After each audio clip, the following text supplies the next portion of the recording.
Hello, Jacksonites, and welcome to a very special review, my first franchise review of the year. And we're starting off with a series that I have a very long history with that I hold very near and dear to myself. Today, I will be tackling one of my all time favorite horror films, the original Paranormal Activity. I don't have the disc with me because, as you saw in my movie collection videos, Paramount likes to release their movies on boring, gray, flat, non-descriptive discs. So it wouldn't make for a very fun disc to show. So I just left it out. So funny how on my first review community poll that I made, one of the options was Paranormal Activity, and that did not get a single vote.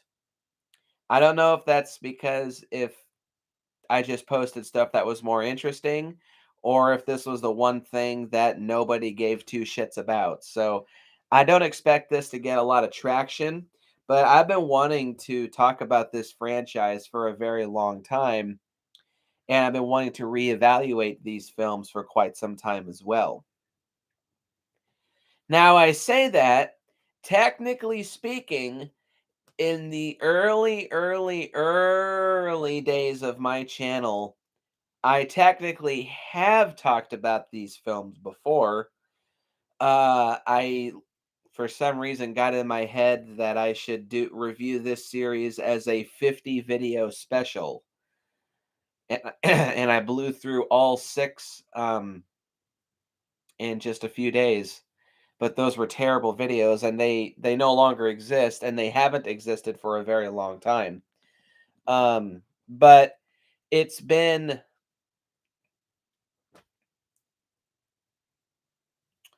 7 years since I've done those videos, and my thoughts on the franchise, I definitely think have changed because, like I've stated, I do need to reevaluate my thoughts on the Paranormal Activity franchise. Um, because at the time I was riding a lot of hate wagons and hate trains. And in the 7 years following, I definitely have established myself as a very different person when it comes to popular films. So, not to mention, back then I would just talk about movies in 10 minutes, just having my phone propped up in front of me and just recording myself talking about a movie for 10 minutes out of my ass. Not that much has changed, but I do have a much larger and more expansive structure when it comes to my reviews, simply to just thinking about a movie and talking out of my ass for 10 minutes. So, oh boy, the original Paranormal Activity. Like I said, I have a very long history when it comes to this movie. And right off the bat, I'm going to start breaking out the burp fuel. A word from our sponsor.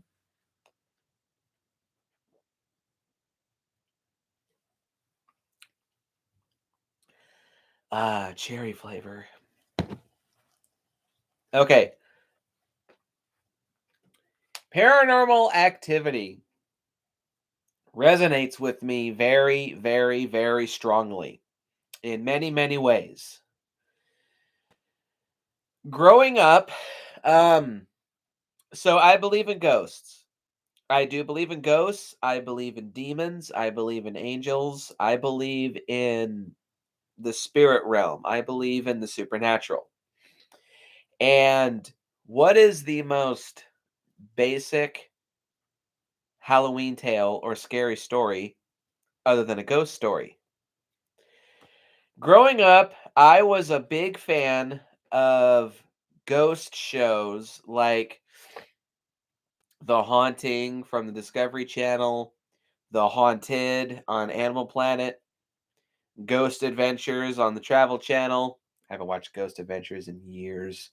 But When Ghosts Attack, that's another one. Um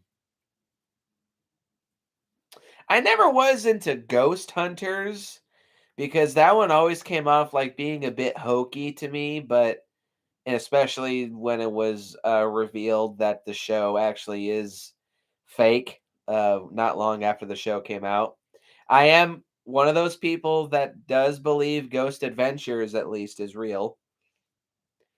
Um, yeah, growing up, I was a big fan of paranormal shows because they scared the shit out of me. Yet I was absolutely obsessed and fascinated with watching them because I was very interested in determining if ghosts were real or not. And like I said, I believe in ghosts. I've had one or two occasions throughout my life where I suspected it may have had some kind of paranormal activity going on, but I'm not sure. And they're nothing major or anything. I had a bag of luggage fall out of my closet when I knew for a fact that it was well secured on its shelf. Um, just and I was trying to sleep. It was like 1 o'clock in the morning, and I'm just trying to doze off. And right as I'm about to, I hear, so I jump out of my bed and I switch on a light, and I look over at my closet and I see this that big ass luggage bag just fell out of my closet. So I was like, "What the fuck?" And I knew it was secured, but I didn't look into it. I was kind of skeeved out, so I just put the bag back in my closet, shut my door, and made sure it was locked, and I just went back to sleep. Left it at that. That's about as major as I've had, as far as paranormal activity goes. Um, but still to this day, I am a big fan of those paranormal shows. Like one of my favorite YouTube channels is Nuke's Top 5. Me and Meadow have watched every single Nukes video for the last 2.5 years together. We make it a tradition whenever Nuke's Top 5 posts a new video, we're always sitting down together that night and watching the whole thing. And a couple of those videos have creeped us both the fuck out as to where we can't go to sleep.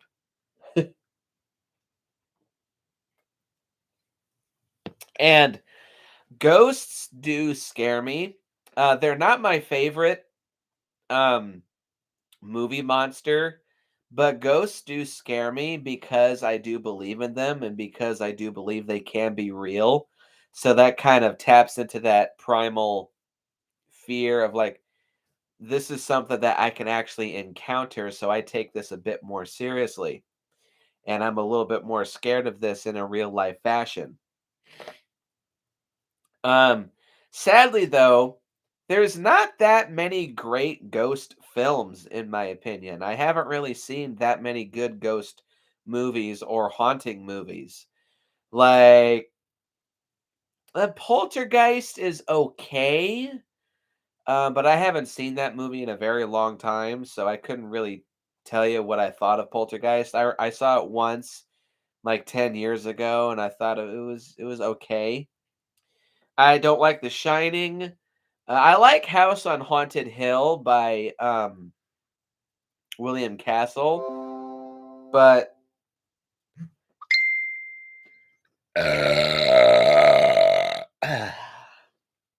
but that's not really a haunted house movie. That's a spoof of the haunted house genre.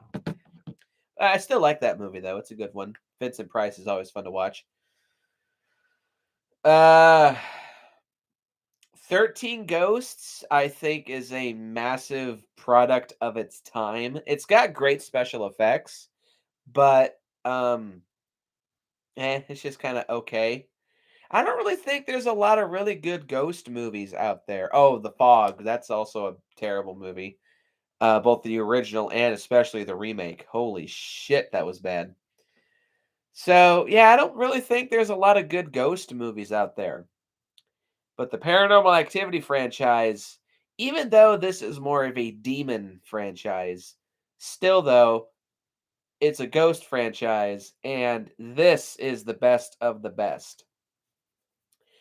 So, and because I was such a big fan of those paranormal shows growing up, that is, of course, it was like a gateway drug to me checking out the Paranormal Activity series. And that's why this movie strongly, well, one reason why this movie strongly resonates with me. But another way that this movie strongly resonates with me is because it's part of the found footage genre. So, I haven't talked about found footage in a long time. The found footage genre is one of my favorite horror subgenres that I think gets the least amount of respect from the horror community. And I think that is a major damn shame. Uh I have heard so many people just slander and shit and piss and fart all over the found footage genre, say it's the worst subgenre of horror. All found footage movies are crap. Anything found footage, like if there is a franchise that's going on, and if one installment even has elements of being found footage, people are so quick to just instantly dismiss that installment. Now, as a fan of found footage, I will also admit that found footage, it's a slippery slope because found footage is so hard to get right. And when it's done wrong, a found footage movie can be very difficult to watch. Like this is probably the worst found footage movie ever, as far as I've seen. The Gallows. That movie is definitely bad. Unfriended, I do think that's a good movie. I reviewed it with Jackie Boy a long time ago. That doesn't exist anymore either, but, we were just both shitting all over the film. But I've come to realize that the movie accomplishes what it's doing in all the right ways, so I think it's thanks to James from Dead Meat, James A. Janice, that makes me realize, yeah, Unfriended actually is a good movie and it's a well-made movie, and I think it deserves a reevaluation. But when a found footage movie is done wrong, unfortunately, those movies can be pretty damn bad. And it's unfortunate because found footage is so hard to get done right, there are a lot of bad found footage films. And it's because of that, the found footage genre, I think, gets an extremely unjust bad rap. And like I said, people are just always so quick to just shit all over the found footage genre as a whole. And in my opinion, the Paranormal Activity franchise overall, I think, is the best of the best. But especially with this first movie, this is, in without a shadow of a doubt, the best found footage film I have ever seen in my life. I have seen Blair Witch Project, and sure, that is essentially to found footage what Halloween is for slasher films. There is a couple examples before Blair Witch, but Blair Witch truly was the first movie to take the found footage genre, use its formula, and make it explode as a subgenre. Same thing has happened with Halloween with the slasher genre.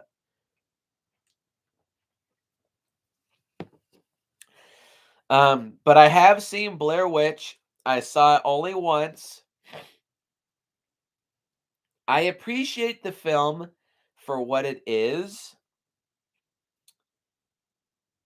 but I don't think it's that interesting. I think its legacy is honestly more interesting than the film itself and all the behind the scenes um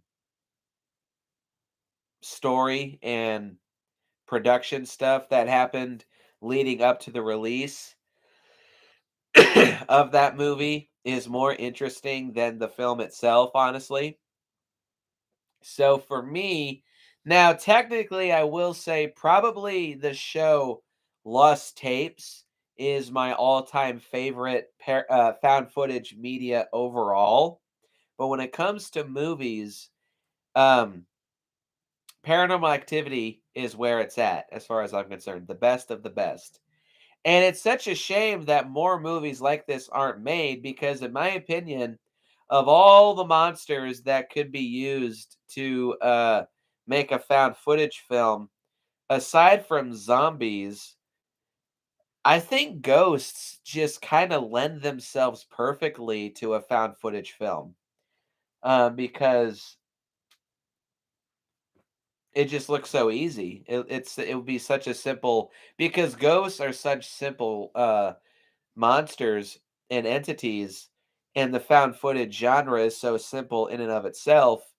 It just kind of seemed like they would go together like bread and butter. And with this movie, they do go together like bread and butter. So, with all that being said, Paranormal Activity is a 2007 American supernatural horror film produced, written, directed, photographed, and edited by Oren Peli.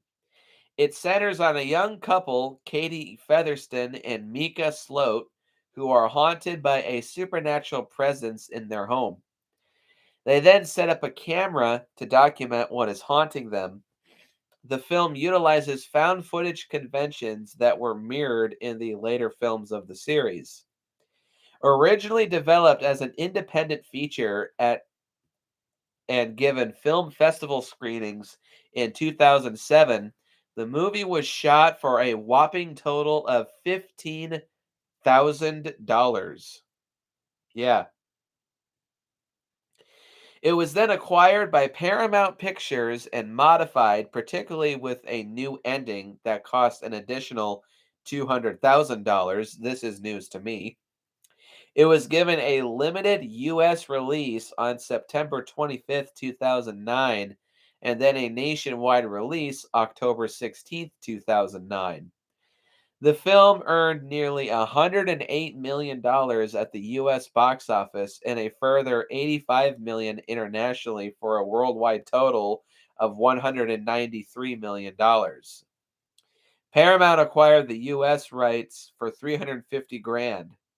It is the most profitable film ever made based on return on investment, although these numbers are difficult to verify. It is, of course, the first entry in the Paranormal Activity film franchise. It was followed by a parallel sequel, Paranormal Activity 2, released in 2010. And this, of course, led to the prequel in 2011. And then three more movies, Paranormal Activity 4 in 2012, Paranormal Activity, the marked ones, in 2014, and a sixth installment released in 2015.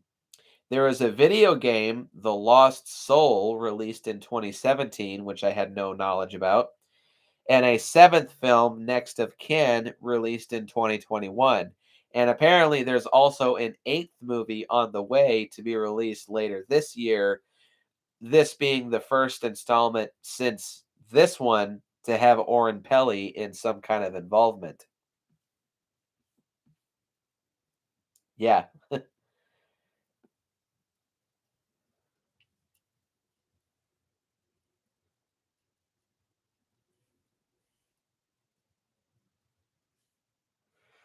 hold on.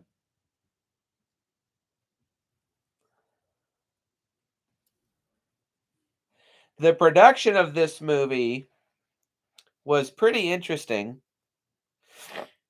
Attempting to focus on believability rather than action and gore, Oren Peli chose to shoot the picture with a home video camera.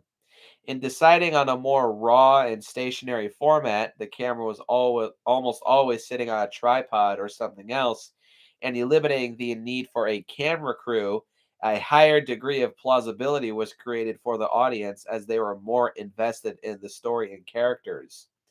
Pelly says that the dialogue was natural because there was no real script. Instead, the actors were given outlines of the story and situations to improvise, a technique known as retroscripting. This was also used during the making of the Blair Witch Project. I do think there are a lot of interesting parallels between the Blair Witch Project and Paranormal Activity. The film was shot out of sequence. Oh, wow, hang on. In casting the film, Pelly auditioned a few hundred people before finally meeting Katie and Mika. He originally auditioned them individually and later called them back to audition together, and Pelly was impressed with their chemistry. On the Jay Leno show during a guest appearance, Sloat and Featherston explained that they each saw the casting call on LA Casting, and Featherston noted that they were originally paid only $500 for their work. The film was shot out of sequence due to Pelly's self imposed 7-day shooting schedule, though he would have preferred the story to have unfolded for the actors as he had envisioned it. Sloat, who controlled the camera for a good deal of the film, was a former cameraman at his university's TV station, which is nice. It was a very intense week, Pelly said, stating that the film would be shot day and night, edited at the same time, and would have the visual effects applied to it as the acting footage was being finalized. Multiple endings were conceived, but not all of them were shot. It was screened no at 2007's Screamfest Horror Film Festival, where it impressed an assistant at the Creative Artists Agency, Kirill Baru, so much that CAA signed on to represent Pelly.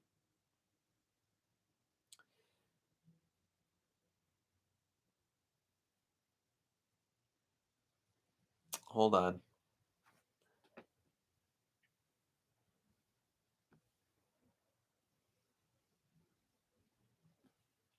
Oh, this is funny.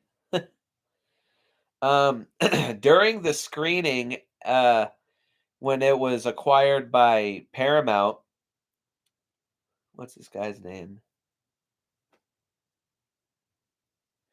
Adam Goodman thought the film was bombing because of people walking out until he learned that the viewers were leaving because they were so scared shitless. And there was plans to make a remake of this movie just with Oren Pelly in the director's chair, and it was at this point when he realized that would be unwise because of how much this movie was scaring people.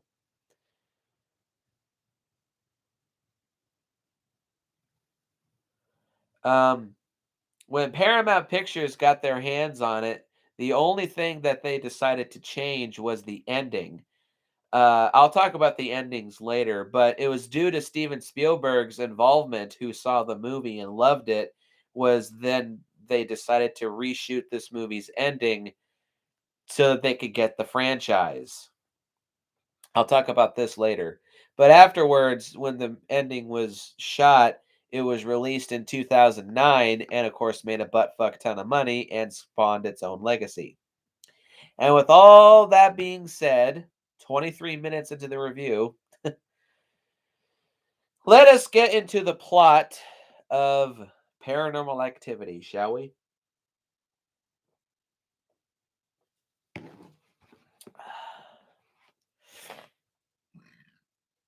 Young couple Katie and Mika moved to a new house in San Diego. Katie claims an evil presence has been haunting her since she was a child. So Mika sets up a camera in their bedroom to record any paranormal activity, title drop, that occurs while they sleep. Katie visits psychic Dr. Fredericks, who suggests Katie is being haunted by a demon that feeds off negative energy and is intent on tormenting her. He advises not to communicate with the demon without a demonologist, but Mika continues to film and seek it out. The camera captures many strange occurrences during the night. They start off as minor noises, flickering lights, and bedroom door movements, but over time escalate into violent door slamming, loud thuds, demonic grunts, and screeches. One night, Katie appears to be in a trance. She gets up, stands beside the bed, staring at Mika for over 2 hours, and goes outside, none of which she recalls the next day. This dumbass. Mika brings home a Ouija board. When the couple leave the house, the camera records an unseen force moving the board's pointer on its surface, which then spontaneously catches fire. Katie is increasingly aggravated by Mika's flippant behavior and pleads to contact the demonologist, but he refuses. The couple find non human footsteps on baby powder Mika sprinkled in the hallway. Its path leads to a burnt photograph of a young Katie in the attic, thought to have been destroyed in a house fire. Outside intervention is unavailable as the demonologist is out of the country, and Dr. Fredericks is afraid of making the demon angrier. That night, Katie is pulled out of the bedroom by an unseen force. Mika discovers a bite mark on Katie's back the morning after, motivating him to finally get out of the house, but Kaylee abruptly insists on staying. On night 21, 3 weeks into this movie, Katie gets out of bed again and stares at Mika for 2 hours before going downstairs. Katie screams for Mika and he quickly rushes to help her. Afterwards, Mika screams in pain. After a moment of silence, Mika's body is violently hurled at the camera, which is knocked off the tripod, revealing Katie standing in the doorway with blood on her shirt. She crawls to Mika's body, then looks up at the camera with a grin. As she lunges toward the camera, her face takes on a demonic snarl, and the scene cuts to black. Epilogue text states Mika's body is discovered by the police and Katie is missing. But once Paramount acquired the film, the original ending was shown only at one public viewing before being scrapped. Two new endings were developed, one theatrically released above, and the other available as an alternate ending on home releases. The original scrapped ending, Katie returns to the bedroom alone, covered in blood and holding a large knife. She sits on the floor against the bed and rocks back and forth. The next day, Katie's friend Amber leaves a concerned message at 2 p.m., visits the house at 9 p.m., discovers Mika's body downstairs, and runs away in panic. 30 minutes later, two policemen enter the house and reach the bedroom where they find the possessed Katie with the knife. Seeing them, Katie suddenly returns to her normal state and asks about Mika. After the attic door slams by itself, one of the officers panics and shoots and kills her. The camera fades to black as the police officers continue searching the house for the source of the sound. An epilogue text appears dedicating the film to the memory of Mika and Katie. It's a ballsy ending. And there's an alternate ending shown on the DVD. After killing Mika off screen, Katie comes back upstairs alone, like in the original ending. She closes and locks the bedroom door, approaches the camera, and promptly slits her own throat before collapsing dead. I've seen this ending. It's just kind of meh. The scene then fades to black. I definitely do prefer the theatrical ending because that gives us the franchise. And I just remembered, I never finished talking about my personal history. So, with the plot out of the way, let me get this story out of the way. So, like I said, I was a big fan of paranormal shows growing up. And it's due to that interest that it was like a gateway drug for me to check out this movie. I first saw this movie technically when I was about 16. I saw it on FX on cable TV. I didn't watch the whole movie because it was edited, and I knew that it was edited because there's a lot of language in this movie.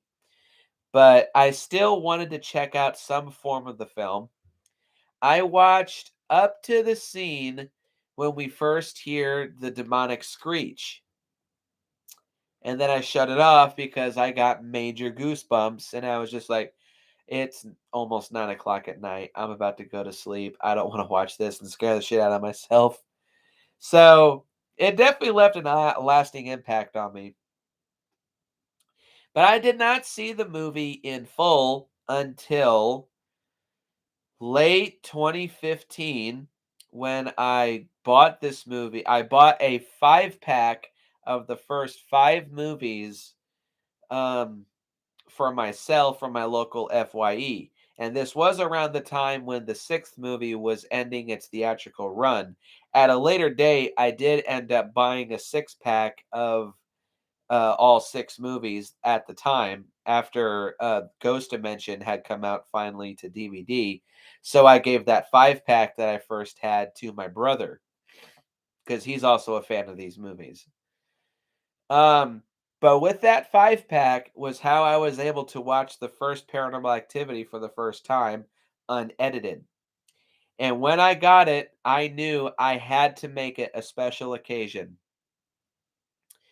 I got home and I put the movie on top of my DVD player and I waited until that night. I was living with my grandparents at the time, so I waited until they went to bed. It was around 11 or so. They were getting ready to go to bed, so I shut all the lights off in the patio where I would stay and watch movies. I made sure to eat dinner before I watched the movie because I wanted no distractions watching this movie. So I shut all the lights off. I locked the back door, made sure they went to bed. I shut my phone off, and I just sat back and turned the movie on. 1 hour and 26 minutes later, I shut the movie off, and I was afraid to go to bed. I was scared shitless. With that ending, with Katie approaching the camera and having that demon face, it made me like recoil and activate my fight or flight instincts. This movie scared the living shit out of me at 19 years old because this is when this happened. At 19 years old, so it was 2016 because I turned 18 in 2015. Yeah, at 19 years old, this movie scared the living fuck out of me. I am not afraid to admit that. I am almost 26 now, and having rewatched the movie not too long ago, this movie still holds up in my opinion. This is a very special movie for myself. It is, in my opinion, one of the scariest movies ever made. And it's so weird because of how simple this movie is, yet it manages to accomplish so much with so little resources. That's one of my pros for this movie, so I'll get back to that a little later. But yeah. So my thoughts on the story for Paranormal Activity, it's very simple in a good way. It, like I said, accomplishes so much with so little. Especially if you are a fan of paranormal shows and other ghost movies and paranormal films, I think this movie really resonates with those people as it does with me because this feels like a feature-length episode of a show like Ghost Adventures or The Haunting or The Haunted. It's very well done. It's scary as fuck. It's very well made. It's engrossing. It's thrilling. I love it.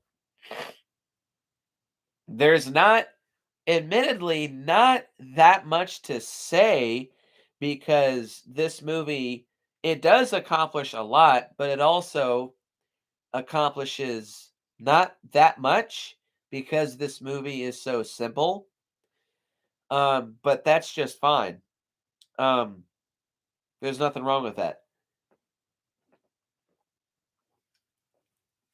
Sometimes simplicity is the best way to go.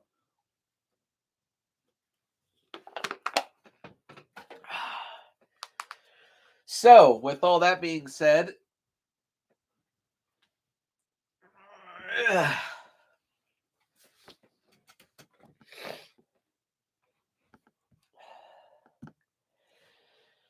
Let us get into the pros and cons of Paranormal Activity.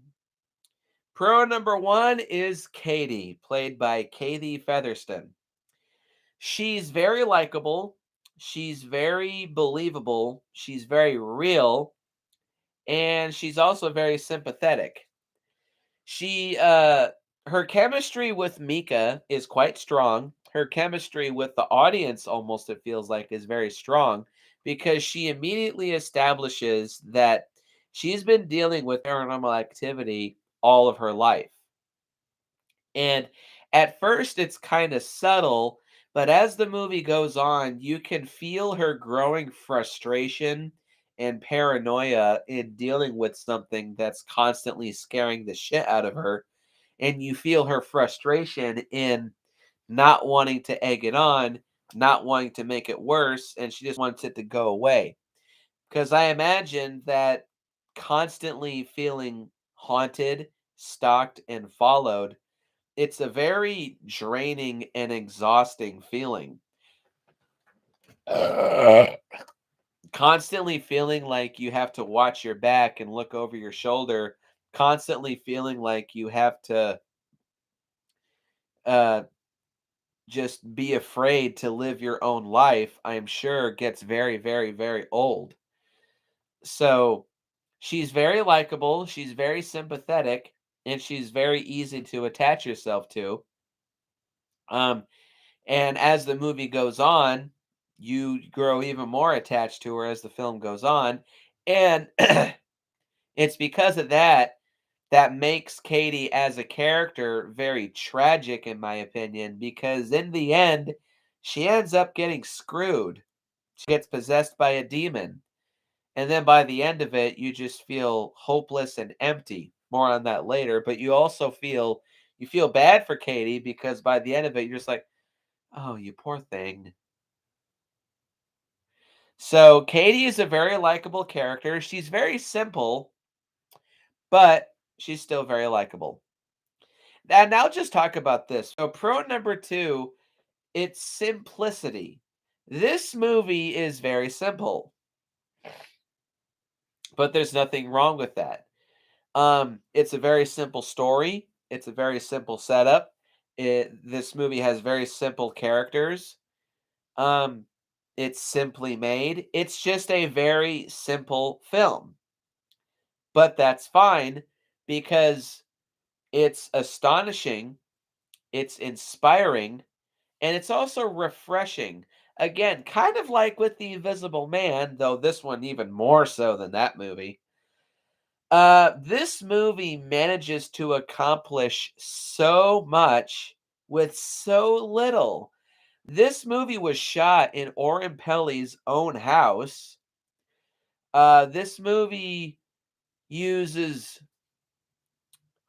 4 actors all throughout its film, and 2 of them you only see for a vast majority of the film.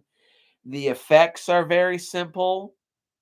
The scares are technically very simple.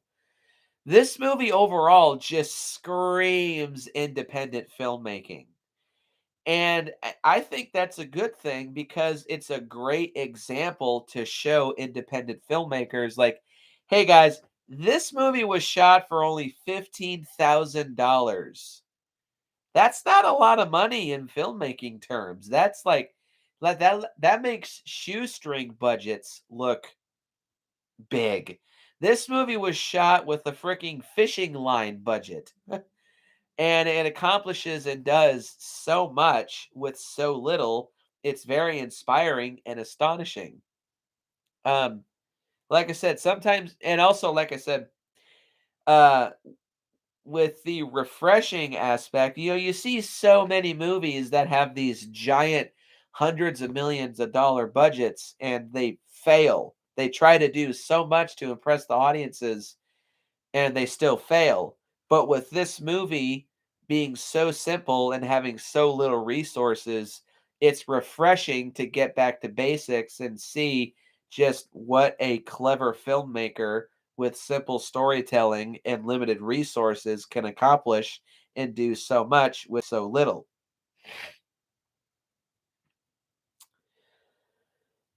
Pro number 3, I call it great laying of seeds. This movie does a very good job that a lot of films struggle to do with nowadays. Now, I'm sure that Oren Peli had no desire to make a franchise when he was making this movie. I'd almost bet money on it. However, similar to what the great Zack Snyder says, this movie shoots all of its bullets, but it still does lay a couple seeds for future sequels to take advantage of. Katie does mention a few times that she's been dealing with this demon ghost problem ever since she was a child. And uh she and her sister also were dealing with this ever since they were kids. But of course, the biggest seed that this movie plants is when Katie and Mika find the burnt photograph of Katie as a kid that was supposed to be destroyed in a house fire.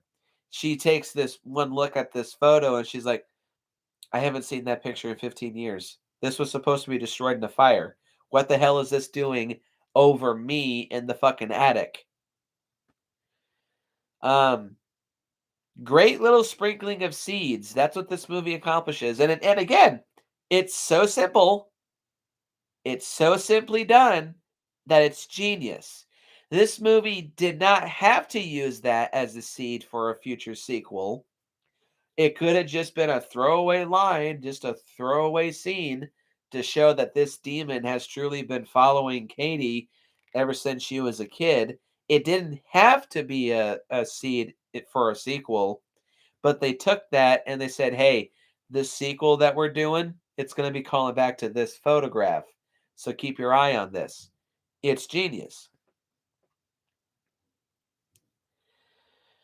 Pro number 4 is the special effects in this movie. They're very simple, which is fine because they're so well done. Um, and this has to do with a lot of the pros that I have for this movie. Fair warning, even though I have a long history with this movie, for the first film, I probably don't have that much to say about it, partially because I love it so much, but also the franchise does more with this formula as the series goes on. So just bear with me. This might not be a super long review, but the special effects are very simple. I can probably guess how a lot of effects were done. Um, like when the doors are moving, I would be surprised if they just use fishing wire or maybe they just digitally use or they digitally move the doors. Who knows? But they're very simple.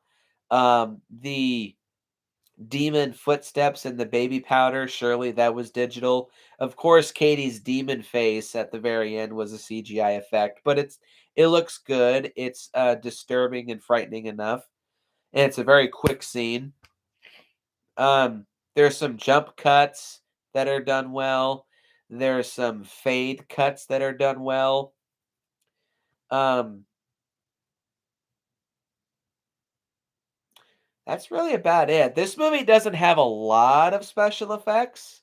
Oh, there's a scene when the Ouija board moves on its own. Surely that was done either with string or digitally, but it's fine. It looks real.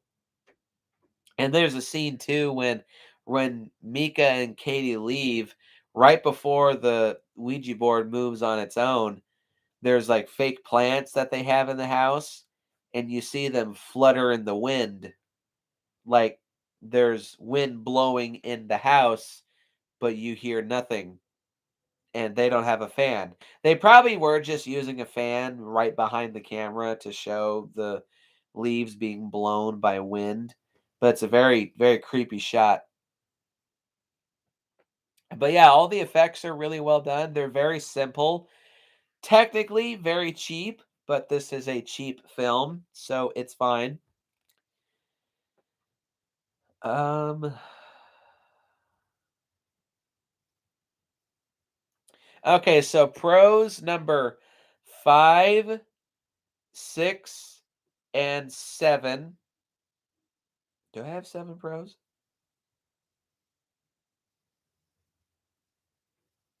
No. 5, 6, 7, and 8 all kind of have to do with each other, so I'm gonna talk about these kind of in a rapid fire manner. Pro number 5 is the suspense. Pro number 6 is the atmosphere slash spook factor. 7 is the jump scares. And pro number 8, the last pro, is the ending. So, pro number 5, we're going to start with the suspense. The suspense is pitch perfect. Again, similar to The Invisible Man, this movie starts out with the suspense and the scares very slowly. This movie really takes its time and it gradually increases the severity of the scares. The first thing that happens, the first bit of Paranormal Activity, a door moves by itself. That's it. Then you see a light turn on in the hallway, and you hear like a clattering sound down in the kitchen. Then Katie wakes up. No, she's startled awake from sleep, and she says, "I just had a nightmare." She like wakes up gasping loudly. It sounds a little perverted, but like she'd been holding her breath while she was asleep, and she just wakes up with a big start, and she's like loudly gasping for breath. So that's a good jump scare. Um, then you see a shadow move past the door. You see the demon lift up Katie and Mika's blanket and throw it over themselves while they're asleep. You hear footsteps going in and out the bedroom and up and down the hallway. Um, you see more shadows, and then with the baby powder experiment, this is the one that scared. Aside from the ending, this is the one that scared me the most. Um, when I first watched this movie, the baby powder experiment, seeing the footsteps walk past Mika into their bathroom, or Mika and Katie, and go into their bathroom. That scene, I was like tensing, gripping my chair while I was watching that happen. Um, and again, as the movie goes on, the scares get more and more and more intense. The first real big jump scare, so this is what I'm going to talk about next. Pro number 6 is the jump scares. Um, the jump scares are super intense. The first big one is the demon scream. So how this scene is set up, I think it's night 6 or 7. Uh, you hear like this loud, not really loud, but like you hear this steady, like rumbling, droning sound. And then you see a shadow. I'm talking about this, giving me goosebumps. You see a shadow move across the bedroom door. And then you hear this loud, nah, boom. And this wakes up both Katie and Mika, and they're like saying, "Whoa, what the fuck?" I about jumped out of my chair when I first heard that watching this movie. Even talking about it now, I'm like getting goosebumps. I don't know if you guys can see that, but I'm like I got hella goosebumps. See, this movie still has an effect on me, and I'm all by myself, and it is dead quiet in my apartment right now.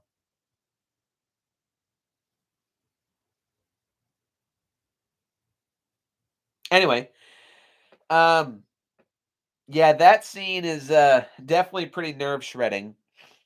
Um, And as I keep saying, as the movie goes on, the scares get more and more and more intense. to the point where toward the end of the movie, this was intentional. When it comes to nighttime, that's when you kind of start to tense up because you know shit's coming. And this leads me to another pro number 7, the atmosphere slash spook factor. Toward the end of the movie, the atmosphere to this movie gets very tense and thick. And at first, it has this really good spook factor. Like, you kind of sit there and you're stuck in this feeling of, when is something going to happen? I know there's a demon or a ghost in this house, but when is it going to do something? And I'm sure like the characters are thinking this as well. Like they can't even be comfortable in their own house. They know it's there. They just don't know when it's going to attack or why it's attacking. But it's like this constant tension and anxiety and feeling of paranoia. Like you know it's there, but you don't know when it's going to strike and you don't know what the hell it's going to do. It's very heavy, it's very choking, and it's very spooky, for lack of a better term. Um, some of the best atmosphere in a horror film that I can, think of off the top of my head. Honestly, probably in some ways, it's a bit more heavy than John Carpenter's The Thing. Yeah, I said it. Um, and these main 3, pros, the suspense, atmosphere, and jump scares, they all cultivate into, in my opinion, pro number 8, one of the greatest horror movie endings of all time. Mika, the final night, out of nowhere, Katie wakes up, gets out of bed, looks at Katie, keep mixed up their names. Looks at Mika for 2 hours. Then she slowly turns around and goes downstairs. And after a couple minutes, we hear her scream, "Mika!"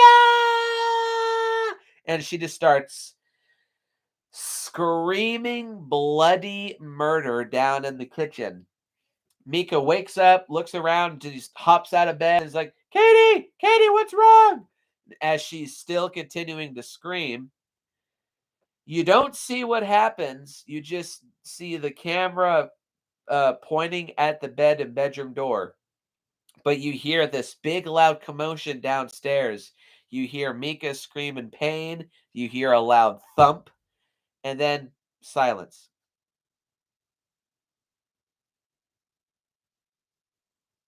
The boom! Out of nowhere, Mika's body comes flying up the stairs, and it hits the camera and knocks it over. It's a little reminiscent about Blair Witch Project now that I think about it. So the camera's kind of on the ground, lopsided. You see that Mika is totally fucked up. And you see that Katie, her shirt is slathered in blood. She's just standing there staring at him.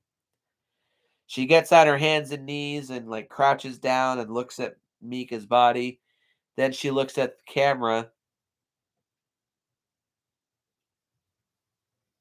and then she jumps at the camera with the demon face. Cut to black. Again, very similar to Blair Witch Project. And something similar to what Dr. Wolfula said about the ending to Blair Witch Project. The ending is a little anticlimactic because the movie just ends. But in that anticlimacticness and also its simplicity, therein kind of lies the genius because the movie just abruptly ends like that. It leaves you with this really cold and hopeless and empty feeling, like, no happy ending for these guys. Ouch. And I've said before, it's kind of like Sinister now I think about it. I've said before, I don't like it when horror movies have bleak endings. Well, I mean, the Paranormal Activity franchise, generally all the characters die by the end of it. Specifically, like, I don't like bleak movies where the movie or the characters are all dead by the ending. I don't like endings like that because then I just kind of feel like I wasted my time. But with Sinister and this movie, it works for me because of how haunting it is and because of how effective it is. It just leaves you with this fucked up, dour, down note feel. And I think it's great. I think it's very effective. Um, it's simple, but it works. Like the theme of this movie. So, with all that being said, do I have any cons? One, it's the character of Mika. So, technically speaking, Mika is not a bad character. His chemistry with Katie is very strong. It's very believable and very enjoyable. You buy these two as a real couple. You buy these two as actually being in love and caring about each other. But this whole movie is all Mika's fault. He's the one who buys the camera. He doesn't call the demonologist. He's rude to the psychic. He doesn't fully believe Katie's claims about a demon possessing her or haunting her. He eggs the demon on by doing EVP sessions, electronic voice phenomena. He talks shit to the demon, saying like, you got anything better than that? Can you do something better than that?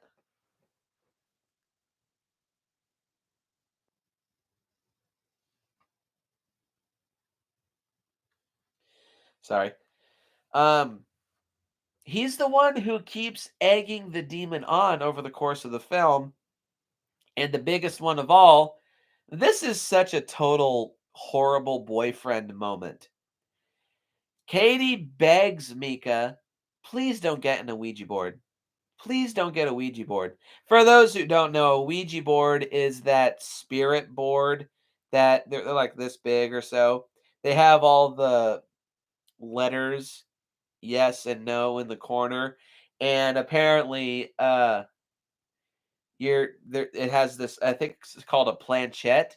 It's this kind of triangular thing with a little magnifying glass in the middle, and supposedly you use this to communicate with ghosts and demons.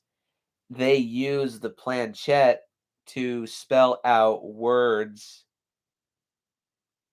with the planchette, and they use it to answer questions like yes or no. So Katie begs Mika, please don't buy a Ouija board. Please don't buy a Ouija board. Please don't get a Ouija board. I don't want to talk to this thing. What does he do? He goes behind her back and gets a Ouija board. And he tries to justify this by saying, I didn't buy it, I borrowed it. That is such a terrible boyfriend thing.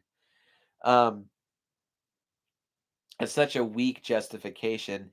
Outright blatantly going against her wishes and just is she because she tells him, please don't get it. I don't care. I don't want to talk to this demon. I don't want to egg it on. The psychic literally told you, hey, if you get a Ouija board, you're gonna piss this thing off and you're gonna egg it on even more. And he does it anyway. And he ends up dead by the end. So technically a lot of the shit that happens in this movie, it's Mika's fault.